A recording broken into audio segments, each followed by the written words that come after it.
the guys coming in.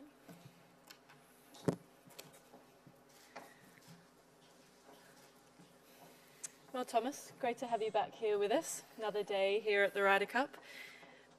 Obviously, the guys have been out and played 18 holes. Give us a sense of just how everyone's feeling at the moment, and you've just come off from being out there yourself. No, they're good.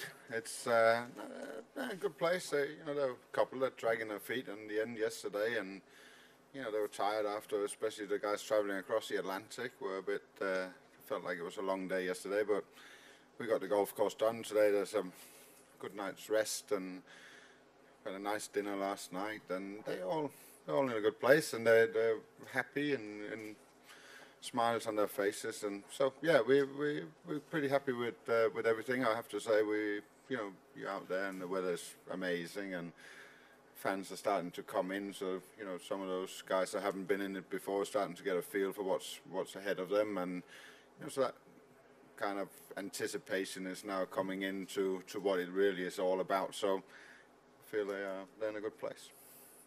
Excellent to hear. We'll open it straight up for questions then from the floor.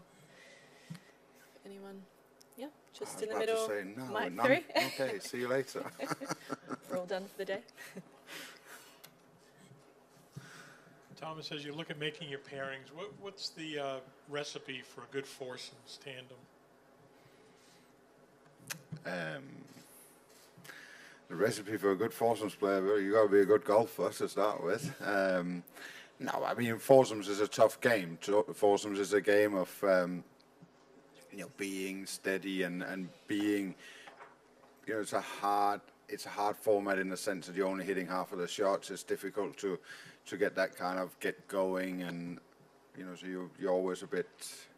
So you got to be on top of your game, and you want to have steady players. You want to have people that knows how to keep their ball in play and just kind of never give anything away. You know, there's so many different type of golfers in the game. You know, there's guys that go out there, they're flamboyant, they play with a lot of, you know, they hit it a little bit here, there, and everywhere, but they get it up and down. In foursomes, it's more the grinders, it's more the people that work hard on the golf course and don't give too many things away and grind it out. You know, those are the guys that make great foursomes players. But then you look at it and you look at, you know, these 24 players.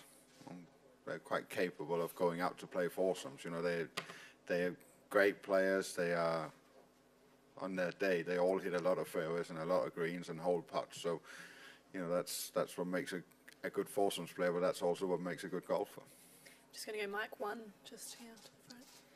Thomas, we've heard a lot about the camaraderie and the jokes flying around between the players with WhatsApp groups. I just wondered whether Brexit might have come up at all, whether that's been a wind-up for some of the Englishmen involved. No. Okay. I think England and Scotland and Wales and Northern Ireland are part of Europe the last time I looked. So, yeah, no. Just go mic 3, just to the left there. Thomas, as we get closer to Friday, what becomes the more difficult aspect? Who to pair or who to sit? No, I would say they're equally difficult, but I think if you have an overall plan and everybody understands where they're going, you know, for me, in my personal experience was always, if I knew what my plan was, then I was pretty happy with that, and that's what I went with. You know, then I didn't really bother if how many matches I was playing. Well, this is my plan for the week. I go with that, and if you're in a good place with that and with your players, well, then they'll go with that. Everybody understands that they can't all play 5, and you know, most guys that come into Ryder Cup, they want to be out there. They want to be out on the golf course playing in matches, but they all understand that they got a role to play, and it's just identifying that role. And so it's not easy to mix and match a team. It never is, because as soon as you move one guy, a lot of different parts moves within the whole team. But that's what we're there to do. That's my job, and that's the 5 vice captains. That's what we do together, and then we find the best solution with the whole team. So you try and work those things out. But sitting guys out, you know, that's part and parcel of the Ryder Cup, and that's what makes it great. You know, if everybody played, it becomes a bit like, okay, well, everybody's getting out there. The build-up is not as much fun as it is in the Ryder Cup. It makes it difficult on the captain, but it also gives you guys something to write about, and try and predict what's going on. I have my ideas, and we get together. I get together with my vice captains every day, and we have discussions, and then we lay out a plan, and we communicate with the players well, and they all understand what role they play. Just going to get you and Mike too, please. Thomas, if this was a football match, a manager in your position would probably build up this sense of underdog and the sense of playing a great opponent to kind of inspire his own team. Is that the kind of thing you would do? And do you actually believe the heavy hype and favouritism around the American side? I mean, being underdog or being favourites, my job, and I've said this all along, you can line them up in world rankings, and you can line them up in achievements, and you can line up in whatever, and then the results are what they are. My job is to create a process for those 12 players to go out and perform their best. Are we underdogs? Well, on paper we are, but we still believe that we can win. We still believe that we can go out and do a job on the golf course, and we concentrate on us. We concentrate on what we do, our pairings, the people in our team room, and everything around that, and try and create the best possible environment for those 12. And that's my job. That's the only thing I can focus on. I can't focus on if we're underdogs or if we're favourites, because that gives me nothing. It gives me absolutely nothing. The only thing it gives me is some sort of way of trying to predict the result. All I can do is, I got Wednesday here, I got my plan for Wednesday, what I'm doing with that, I got my plan for tomorrow, what I'm doing with that. And then Friday morning we go with those pairings that we believe are the right pairings for that moment in time. And then we try and do the best on the golf course. I've said all along, I'm so much into the process that I don't really look at that kind of picture. If there was the same I was asked yesterday about winning or losing or whatever, I don't allow myself to get to that moment on Sunday where that's what I'm thinking about. I'm thinking about what's right in front of me. We go Mike 1, please. Hi Thomas. Gregory Avray and Rafa Jacquelin are part of your team this week. We've seen Thomas LeVay here as well. Can you talk about their roles and also how important it was for you to have some French involvement?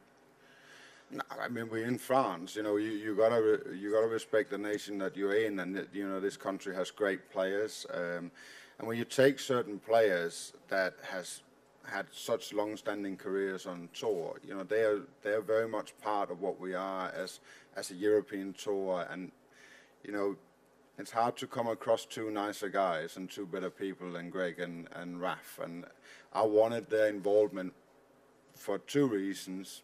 Yeah, they're French, and people know them. It's nice to be out on the golf course with them. A lot of the French fans recognize them and want to have a chat with them and get behind them being there. And second of all, because I really like them.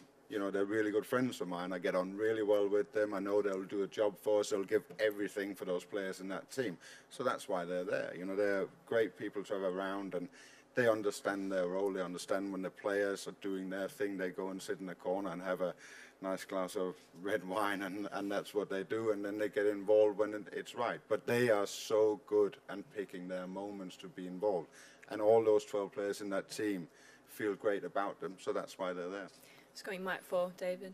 Yeah, Thomas, putting aside the underdog thing, the world rankings show that this is the strongest group of 24 players ever assembled. I mean, does it have that feeling that this is going to be a bit special, we've moved up a notch?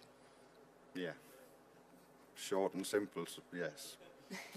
Are you getting that vibe from the players that they feel? The players, as a player, you go and, you don't think if you are 24th in the world or 18th in the world, you're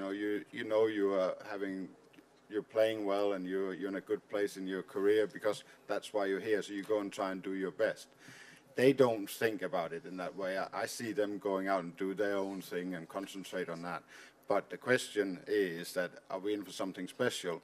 Well, these are the two best teams world ranking wise that's been across from each other in this event.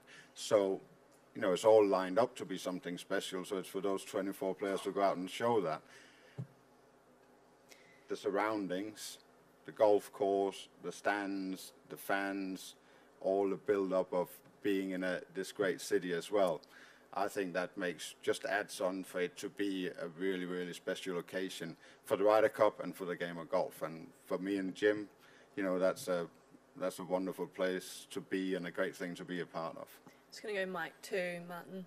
Thomas, when Rory was in this morning, he talked about 2 years ago him and Thomas Pieters hadn't played together in practice and they were effectively thrown together after the 4-0 loss in the opening session. How important is that opening session to be able to stick to a game plan that you have?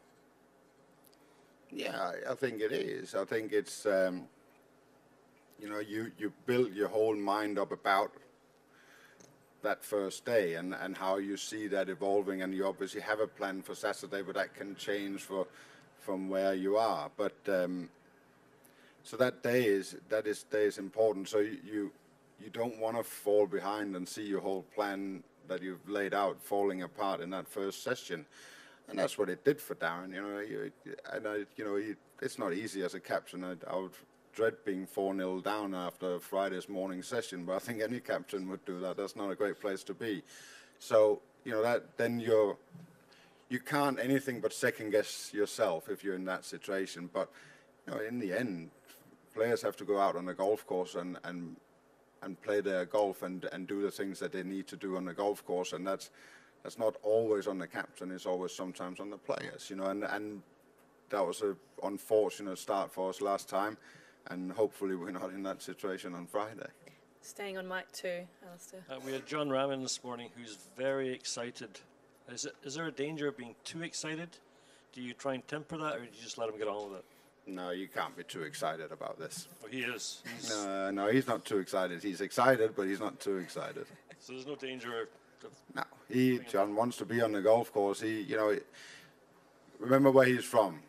He's got a long-standing history, his country, with this event, and from the European side, there's no doubt that we wouldn't be in the situation we're in today if it wasn't for Seve, and the Spanish players keep carrying that, and with Ollie coming behind him and Sergio, he's now seeing himself as that next person in line to carry that on. So that's, I would say if I have had that from my country and in my career, those people to look up to for my country and having the possibility to be the next one in line, I'll be pretty excited about it as well. And, John, you all write about golf, you all see golf, out there.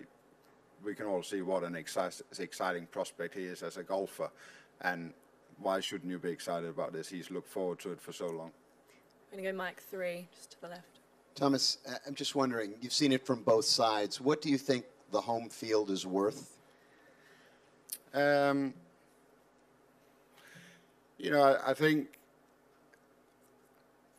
think when you're a player and you step on that first tee, especially the first morning, it's great that it gives you a buzz, and you know that people are with you, and that gives you. But I always feel like when you are 9 holes into it as a player as well, you get down to your business, and then the week kind of what's facing you, and then you carry on. And I watched it so many times that players, they just go out and try and do the job. But you want to have your fans. It's great to have your fans on side and with you. I think it's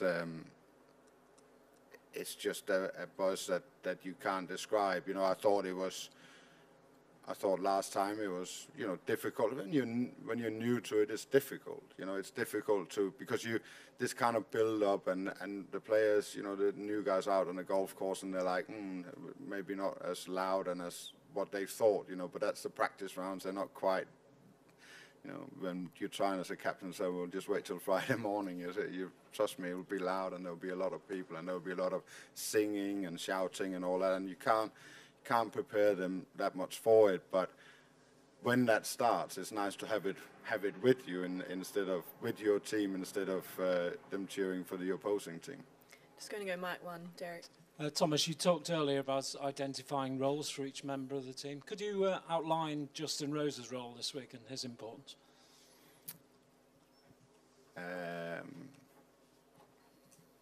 could I outline Justin Rose's role? Well, I mean, I got an internal role for Justin Rose that I'm not going to share with you, but I got Justin Rose, obviously with the stature he has in the game and where he's come from and gone to, he carries a lot of weight on his shoulders, but that's what you expect from the world number 2 and a FedEx Cup champion and an Olympic champion, that you go out and you impose yourself on that team.